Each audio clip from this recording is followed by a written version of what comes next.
وسلم نے فرمایا اتقوا فراست المؤمن فإنه ينظر بنور اللہ،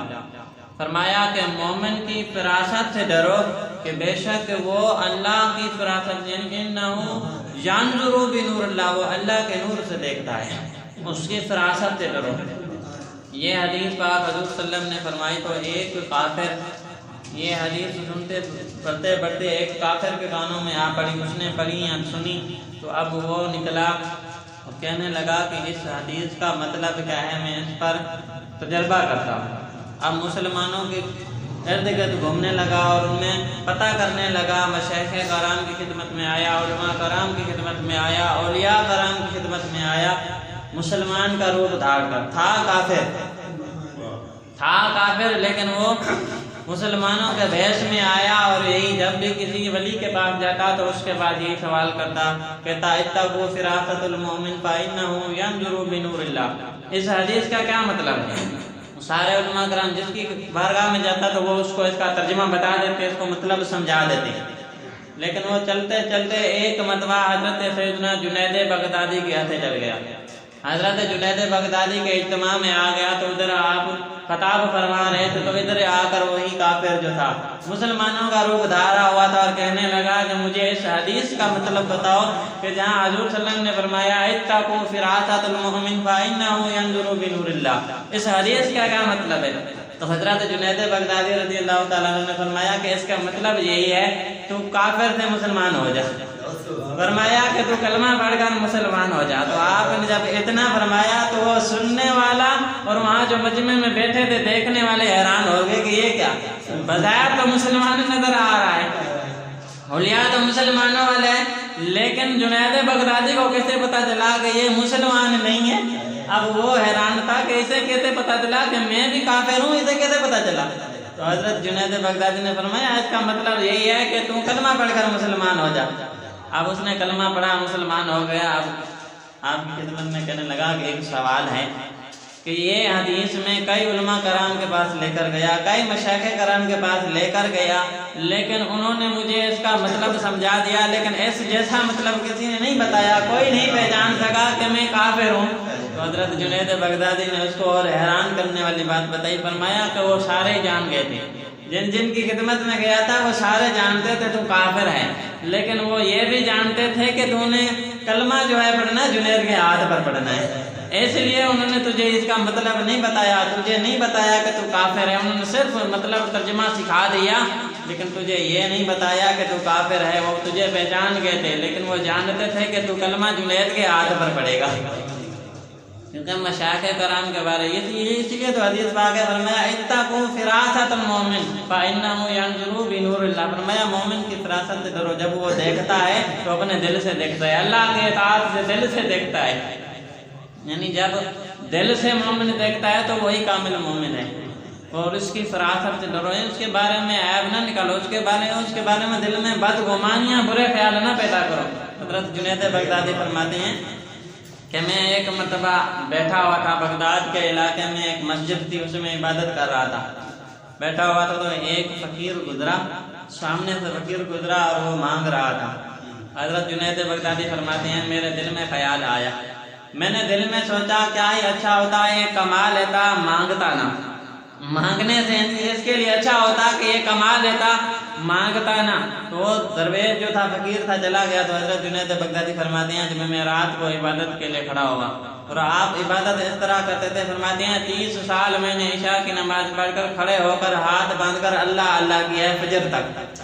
یعنی 30 سال کا عرصہ ایسا گزرا عشاء کی نماز پڑھ کر ہاتھ باندھ کے کھڑا ہو جاتا اور اللہ اللہ کرتا رہتا یہاں تک فجر کا وقت ہوتا اور اسی وضو سے فجر کی نماز ادا کرتا۔ فرماتے ہیں میرا عرصہ ایسے گزرا ہے، اور جب کام پر جاتے تھے، آپ کے والد شیشے کا کام کرتے تھے، تجارت کرتے تھے، تاجر تھے، جب کام پر جاتے تھے تو دکان میں پردہ لٹکا دیتے تھے اور 400 نفل دکان میں ادا کرتے، روزانہ کا معمول تھا 400 نوافل پڑھا کرتے تھے۔ اللہ والے ہوتے ہی ایسے ہیں، کہتے ہیں کہ جب گاہک آئے گا اس کو سامان دے دوں گا پھر عبادت کروں گا، یہ جو فضول وقت گزر رہا ہے اس کو اللہ کی عبادت میں صرف کرتا ہوں۔ حضرت جنید بغدادی فرماتے ہیں جب میں رات کو آیا اب عبادت کرنے لگا تو میرا دل نہ لگے، اور آپ کا یہ آپ کی بڑی عادت تھی، کہتے ہیں کہ جب میں کوئی عبادت کرتا اور اس میں دنیاوی خیال آتا تو میں اس کو چھوڑ کر دوسری کرنے لگتا، نفل عبادت۔ کہتے ہیں فرض نماز یہاں تک میں پڑھ رہا ہوتا، نماز پڑھ رہا ہوتا، تو اگر میرے دل میں خیال آتا، دنیاوی خیال آتا، تو میں اس نماز کو توڑ کر دوبارہ نماز ادا کرتا تھا۔ کہتے ہیں کہ جب رات کا وقت آیا، عشاء پڑھ چکا، اب نوافل پڑھنے کے لیے کھڑا ہوا تو دل نہیں لگ رہا تھا، عبادت کرنے میں دل نہیں لگ رہا تھا۔ کہتے ہیں نماز چھوڑ کر تلاوت قرآن پاک پڑھنے بیٹھ گیا، پھر بھی کہتا ہے کہ دل نہ لگا، ذکر و اذکار کیا پھر بھی دل نہ لگا، جو روزانہ لذت ملتی تھی وہ نہیں مل رہی تھی۔ فرماتے ہیں آخر تھک کر میں سو گیا، نیند آ گئی تو میں نے خواب میں اسی درویش کو دیکھا، تو جس فقیر کے بارے میں گمان کیا تھا کیا یہ اچھا ہوتا، یہ مانگنے کی بجائے کما لیتا، اس کا خیال وہی سامنے نظر آیا، اور کسی نے کہا کہ اس کو لٹا دیا پھٹے پر، کسی نے کہا کہ اس کا گوشت کھاؤ، تو نے اس کی غیبت کی ہے، گوشت کھاؤ۔ حضرت جنید بغدادی حیران فرمانے لگے کہ میں نے اس کی کب غیبت کی ہے، میں نے اس کی کب غیبت کی ہے؟ تو کہنے والے نے کہا کہ تو نے دل میں سوچا تھا اس کے بارے میں، تو نے دل میں اس کے بارے میں سوچا تھا کہ اگر یہ مانگنے کی بجائے کچھ کما لیتا تو کیا ہی اچھا ہوتا۔ تو حضرت جنید بغدادی کی آنکھ کھلی، فجر کے وقت دوڑے، اس درویش کو ڈھونڈ رہے ہیں، میں معافی مانگوں ان سے، مجھ سے کیا غلطی ہوگی؟ کہتے ہیں کہ میں بھاگتا ہوا دوڑتا ہوا شہر میں اس کو ڈھونڈتا رہا، یہاں تک دریا کے کنارے وہ درویش ملا۔ جیسے میں درویش کے قریب گیا، ابھی پہنچا ہی نہیں تھا، اس نے کہا جنید دوبارہ ایسا کرو گے، دوبارہ ایسا کرو گے؟ جنید بغدادی فرماتے ہیں میں تجھ سے معافی مانگنے آیا ہوں، آئندہ نہیں کروں گا، مجھے سبق مل گیا۔ اس لیے درویش تھے کہ انہوں نے صرف دیکھا، نام بھی جان لیا اور خواب بھی جان لیا کہ یہ آ کیوں رہا ہے۔ کہا کہ جنید اب بتاؤ دوبارہ ایسا کرو گے؟ اس لیے فرمایا گیا اتقوا فراست المؤمن فإنه ينظر بنور اللہ، کہ مومن کی فراست سے بھی ڈرو، جب وہ ولی دیکھتا ہے تو اپنے دل سے دیکھتا ہے، یعنی دل سے دیکھتا ہے۔ تو یہ آپ کی اتنے کمالات ہیں، آپ کو اللہ نے وہ ولایت عطا کی۔ حضرت جنید بغدادی کام بھی کرتے تھے، اپنے والد کا تجارت کرتے تھے جو شیشے کا کاروبار تھا، ساتھ ساتھ عبادت میں وقت گزارتے تھے، اپنے آپ کو عبادت میں لگاتے تھے۔ حضرت جنید بغدادی کے بارے میں آتا ہے کہ آپ ایک مرتبہ وقت کے بادشاہ کے ساتھ آپ اس کے وزیر مشیر ہو گئے، یعنی اتنا اس کے قریب ہو گئے کہ اس کی سفارش سے بادشاہ جسے چاہے جو خطاب دے دے، جسے چاہے جو عہدہ دے دے، یعنی اتنے آپ اس کے بادشاہ کے قریب ہو گئے، اتنا بادشاہ کا قریبی ہو گیا حضرت جنید بغدادی۔ اور آپ اس وقت اتنے پہلوان تھے کہ آپ کے مقابلے کا کوئی پہلوان نہیں تھا۔ یمن میں، عراق میں، شام میں کوئی پہلوان ایسا تیار نہیں ہوتا تھا جو جنید بغدادی سے کشتی آ کر لڑے۔ بغداد کی گلیوں میں ایک سید زادہ نکلا اور روزی کمانے کے لیے، دیہاڑی کے لیے نکلا، تو سارا دن کھڑا رہا لیکن اسے کام نہ ملا۔ گھر میں یتیم بچیاں تھیں تو وہ بھوک سے نڈال تھیں، شام کو واپس آیا تو بچیوں نے کہا کہ کچھ کما کر لائے ہوگا، کچھ نہیں ملا۔ اگلے دن گئے تو پھر سید زادہ بازار میں ڈھونڈتا رہا، کام نہ ملا۔ جب شام کو دیکھا کہ سورج ڈوب رہا تھا، ادھر دل بھی گھبرا رہا تھا کہ جب شام کو گھر جاؤں گا بچیاں پوچھیں گی کیا کما کر لایا ہے۔ تو جب تیسرا دن آیا، دوسرے دن بھی کچھ نہ ملا، تیسرے دن نکلنے لگے تو بیٹیوں کو کہنے لگے کہ میں آج کچھ کما کے لاؤں گا انشاءاللہ۔ بچیوں کو تسلی دے کر باہر نکلے تو ادھر باہر نکلے تو بغداد میں ندا ہو رہی تھی، وہ اعلان کر رہا تھا کہ بادشاہ نے اعلان کر دیا ہے کہ جو جنید بغدادی کو کشتی ہرا دے گا بادشاہ اسے منہ مانگا انعام دے گا، انعام دے گا، اسے منہ مانگا انعام ملے گا۔ سید زادے نے دل میں سوچا کیوں نہ میں جنید سے کشتی ہی نہ کر لوں، 3 دن کا بھوکا ہے، کچھ کھایا ہی نہیں، نکل پڑا کیوں نہ میں جنید سے کشتی کر لیتا ہوں، بادشاہ تو بادشاہ ہوتا ہے، اگر ہار بھی گیا کچھ نہ کچھ دے دے گا۔ تو اب ادھر آیا، میدان میں آیا تو ہر طرف جنید بغدادی کے نعرے لگ رہے تھے، کیونکہ وہ پہلوان اتنا تھا کہ آپ کو دیکھ کر دوسرے پہلوان بھی، دوسرے ملکوں کے پہلوان بھی ڈر جاتے تھے۔ رستم عرب تھا، جس کے مقابلے کا کوئی پہلوان نہیں تھا، ہر جگہ جنید کے نعرے لگ رہے تھے۔ جب جنید بغدادی میدان میں آئے تو اب لوگ دیکھ رہے تھے، انتظار کر رہے تھے کہ کوئی ایسا بھی ہو، کوئی ہو، کون ہوگا جو جنید بغدادی کو ہرائے گا، کون ہے جو جنید بغدادی سے مقابلہ کرنے آیا۔ تو جب وہ سید زادہ میدان میں آیا تو بادشاہ نے کہا کہ تجھے مرنے کا شوق ہے، تجھے مرنے کا شوق ہے، تجھے پتا نہیں کہ ایک لمحے میں تجھے جنید پچھاڑ کر رکھ دے گا، تیری ہڈیاں توڑ کے رکھ دے گا۔ آج تک جو بھی پہلوان اس سے ملا ہے، جو بھی اس سے لڑنے کے لیے آیا ہے، اس نے ہڈیاں ہی توڑوائی ہیں، تجھے ہڈیاں توڑوانے کا شوق ہے۔ تو اب سید زادہ تھا کہنے لگا جنید کو چھپا مت، جنید کو چھپا مت، اگر اتنا ہی طاقتور ہے تو اس کو لے آ میدان میں مقابلہ کرے میرا۔ اس کو لیا میدان میں مقابلہ کرے تو بادشاہ کو غصہ آ گیا اور جنید کو کہنے لگا کہ اس کو چھوڑنا نہیں،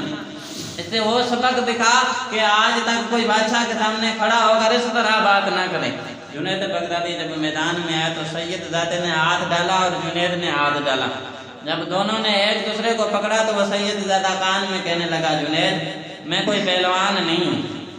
میں کوئی پہلوان نہیں ہوں، میں سید زادہ ہوں، خون رسول ہوں، نبی کی آل ہوں، اولاد نبی ہوں۔ 3 دن ہو گئے ہیں میرے گھر والوں نے کچھ کھایا نہیں۔ اگر جنید تو آج ہار جائے تو تیرا کچھ جائے گا نہیں، تو غریب نہیں ہو جائے گا، لیکن مجھے کچھ مل جائے گا تاکہ میں اپنے بچیوں کا پیٹ پال سکوں۔ اب جنید بغدادی نے مجمع کی طرف دیکھا، ہر طرف نعرے جنید کے لگ رہے ہیں، اب کہنے لگا کہ کیا کروں، مشکل میں پڑ گیا۔ ادھر سامنے خون رسول آل رسول، اگر میں نے اسے آج ہرا دیا کل قیامت کے دن نبی کو کیا منہ دکھاؤں گا؟ حضور فرمائیں گے، گریبان پکڑ کر کہیں گے، جنید تو نے میری آل کو ہرا دیا۔ جنید بغدادی سوچ میں پڑ گیا، اگر ہار جاؤں تو ادھر ذلت ہے، اگر نہیں ہارتا تو کل قیامت کے دن ذلت ہے۔ حضرت جنید بغدادی نے اس کو اٹھا لیا، گھما گھما کر اپنے سینے پر بٹھا دیا۔ سارے لوگ حیران ہو گئے، نعرے جنید کے لگ رہے تھے، جنید نیچے آ گیا، سید زادے کو سینے پر بٹھا دیا۔ سارے لوگ نعرہ مارنے لگے کہ وہ سید زادہ جیت گیا۔ کسی کو پتا نہیں تھا کہ وہ سید زادہ ہے، لیکن بادشاہ کھڑا ہو گیا اور کہنے لگا، نہیں، اس کو ناز تھا نا جنید پر، کہنے لگا میرے جنید کا پاؤں پھسل گیا ہے، کشتی دوبارہ کریں گے، میرے جنید کا پاؤں پھسل گیا ہے، کشتی دوبارہ کریجیے۔ جب دوبارہ مقابلہ ہوا تو پھر جنید نے اس کو اٹھایا، پھر گھما کر پھر سینے پر بٹھا دیا۔ بادشاہ نے کہا نا تیسری مرتبہ بھی مقابلہ کرایا جائے۔ جب تیسری مرتبہ بھی پھر سید زادے کو جنید نے اپنے اوپر بٹھا دیا تو اب سارے نعرے اس کے لگا رہے تھے۔ اب وہ منہ مانگا انعام لے کر جب روانہ ہوا تو بادشاہ جنید کو کہنے لگا، ذرا اندر آ، میں تیری خبر لیتا ہوں۔ آج تو نے مجھے رسوا کر دیا، پورا بغداد بادشاہ پر ہنس رہا ہے، تیرے نام کے چرچے پہ میں یہاں اڑ رہا تھا، تو نے مجھے بدنام کر دیا۔ جب اندر آیا تو جنید بغدادی کو کہنے لگا کہ تجھے کیا ہو گیا، ایک معمولی سا آدمی تجھے ہرا کر چلا گیا، شکل سے پہلوان نہیں لگ رہا تھا، طاقتور تو نہیں لگ رہا تھا، 3 مرتبہ، 1 مرتبہ نہیں، 2 مرتبہ نہیں، 3 مرتبہ تجھے ہرا دیا، تیری طاقت کو کیا ہو گیا؟ تو جنید بغدادی نے کہنے لگا کہ یہ بادشاہ، میں پہلوانوں کو یزید نہیں، کہا کہ میں پہلوانوں کو یزید نہیں کہ نبی کی آل سے ٹکرنا، اس کو ہرانے کے لیے میدان میں آؤں، میں پہلوان ہوں، یزید نہیں ہوں، وہ خون رسول ہے، آل نبی ہے، میری ہمت نہیں ہوتی کہ میں اسے ہرا دوں، اس کے سینے پر بیٹھ جاؤں، اگر آج اسے ہرا دیتا تو کل قیامت کے دن میں رسوا ہو جاتا، اس لیے میں نے آل نبی کی عزت کی ہے، اس کا ادب کیا ہے، مجھے یہاں بے عزتی منظور ہے، وہاں منظور نہیں۔ جنید بغدادی جب گھر آئے تو پورے محلہ ہنس رہا تھا کہ جنید بغدادی پہ کر کے آج ہار گیا ایک معمولی سے آدمی پر۔ جب رات کو آئے، عشاء کی نماز پڑھی تو رو رہے تھے، غم تھا کہ آج تک کوئی ہرا نہیں سکا تھا کہ آج ہار گیا، غم تھا، رو رہے تھے۔ جب رات کو سوئے تو حضور صلی اللہ علیہ وسلم کی زیارت ہوئی، خواب میں حضور آئے اور فرمایا، اٹھ کھڑے ہو جنید، آج جس طرح تو نے میرے آل کی یہ لاج رکھ لی ہے، کل قیامت کے دن تیری بھی میں ایسے لاج رکھوں گا،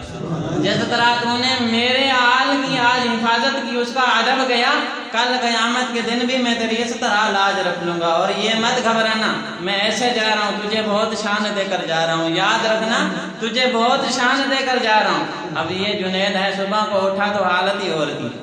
صبح کو جب اٹھا تو حالت اور تھی، اللہ نے وہ مقام دیے، چلتے چلتے مصلی دریا پر بچھا دیتا ہے، پانی نیچے گزر جاتا ہے، جنید اوپر نماز پڑھتا ہے، یعنی اللہ نے وہ مقام عطا کیا، پانی کے اوپر کھڑے ہو کر عبادت کرتا ہے۔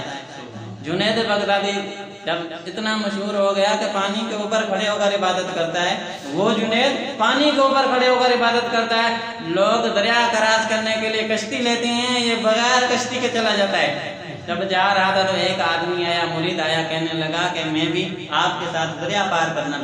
کرنا لگتا ہوں، آپ کے ساتھ چلنا چاہتا ہوں، تو آپ نے فرمایا کہ میں یا اللہ کہتا جاؤں تو یا جنید میرے پیچھے پڑتا دریا پار کر لے گا۔ اب جنید بغدادی دریا پر چلتے جا رہے ہیں، اب وہ آدمی اس کے پیچھے آ رہے ہیں، دونوں پانی پر جا رہے ہیں، جنید بغدادی یا اللہ پڑھتا جا رہا ہے، اور یہ پیچھے جو تھا یا جنید پڑھتا جا رہا ہے۔ جب درمیان میں پہنچے تو اس پیچھے والے آدمی کے پاس شیطان آ گیا، شیطان کبھی ہر جگہ آ جاتا ہے گمراہ کرنے، کہنے لگا کہ تجھے کیا ہو گیا ہے، تیری عقل کو کیا ہو گیا ہے؟ جنید خود اللہ اللہ کر رہا ہے اور تجھے بلا کر یا جنید پڑھا رہا ہے۔ تو بھی اللہ کا بندہ، جنید بھی اللہ کا بندہ، وہ اللہ اللہ کر رہا ہے، تو جنید پڑھی جا رہا ہے، اللہ اللہ کیوں نہیں کرتا؟ اب یہ کہنے لگا بات تو ٹھیک ہے، میں اللہ کا بندہ ہوں، جنید کا بندہ تھوڑی ہوں۔ اب اس نے جیسے ہی یا جنید کو چھوڑا، اللہ اللہ کرنے لگا تو ڈوب گیا، پانی کے اندر ڈوب گیا۔ تو پیچھے جنید بغدادی نے کہا کہ جو میں نے تجھے کہا ہے وہی کر، جو میں نے تجھے کہا ہے وہی کر۔ اب یا اللہ کی جگہ یا جنید پڑھا تو پھر پانی کے اوپر آ گیا۔ اب جیسے دریا پار ہوئے تو اب وہ بھیگا ہوا تھا، تو آپ جنید بغدادی کے قدموں میں گر گیا، کہنے لگا کہ مجھے بات سمجھ نہیں آئی، یہ بات سمجھ نہیں آئی، تو بھی اللہ کا بندہ ہے، میں بھی اللہ کا بندہ ہوں۔ تو اللہ اللہ کرتے جا رہا تھا، آگے چلا گیا، میں جنید پڑھتا آیا، اوپر آیا اور جیسے اللہ کیا تو پانی میں غرق ہو گیا، یہ کیا مسئلہ ہے؟ جنید بغدادی نے اس کو کھڑا کیا اور کہنے لگا تو پہلے جنید تک تو پہنچ، اللہ تک بعد میں پہنچ جانا۔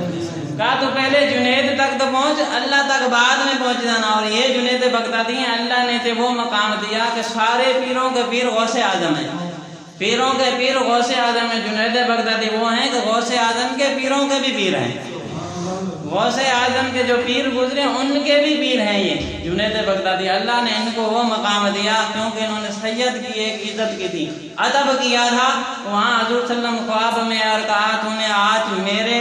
آل کی لاج رکھی ہے، تجھے میں مقام دے کر جا رہا ہوں، کل قیامت کے دن بھی یہ مقام کم نہیں ہوں گے، کل قیامت کے دن بھی میں تیری ایسے لاج رکھ لوں گا۔ جب بھی سید کی ادب کیا جائے، اس کی عزت کی جائے، تو اسے اللہ تبارک تعالیٰ اتنے کمالات سے نواز دیتا ہے کہ بندے کی سوچ میں بھی نہیں ہوتے۔